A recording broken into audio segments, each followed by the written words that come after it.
कभी किसी शांत रात में समुद्र के किनारे बैठकर उसकी लहरों की आवाज सुनी है आपने?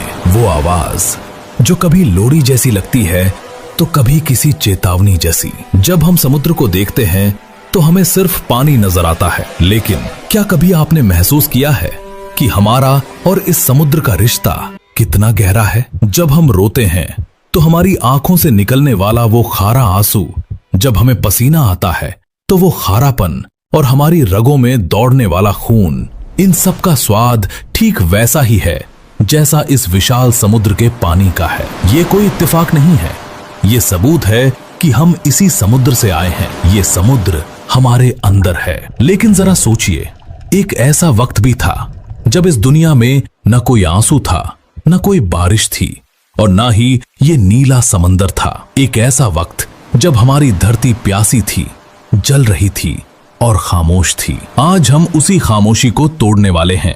आज हम जानेंगे उस सफर को जो आग से शुरू हुआ और पानी की अनंत गहराइयों तक गया। समय के पन्नों को पीछे पलटते हैं, बहुत पीछे, आज से लगभग 4.5 अरब साल पहले। कल्पना कीजिए एक ऐसी दुनिया की जहां आसमान नीला नहीं बल्कि काला और लाल था, जहां हवा में ऑक्सीजन नहीं बल्कि जहर घुला था। ये हमारी नवजात पृथ्वी थी, अभी अभी जन्मी, गुस्से में दहकती हुई। उस वक्त धरती पर जमीन नहीं थी, सिर्फ पिघला हुआ लावा था। ये नरक का जीता जागता सबूत थी। सूरज की किरणें जब धरती पर पड़ती थीं, तो उन्हें रोकने के लिए न कोई ओजोन परत थी और ना ही ठंडा करने के लिए पानी की एक बूंद। अगर उस वक्त आप एक गिलास पानी धरती पर गिराते तो वो जमीन को छूने से पहले ही भाप बनकर अंतरिक्ष में गायब हो जाता। ब्रह्मांड के इतिहास की एक भयानक घटना घटी। एक ग्रह जिसका आकार मंगल ग्रह जितना था, हमारी धरती से टकरा गया। उस टक्कर ने पृथ्वी की रूह को झकझोर दिया। धरती का एक बड़ा हिस्सा टूटकर अलग हो गया, जिससे हमारा चांद बना। इस टक्कर ने धरती को और ज्यादा गर्म कर दिया।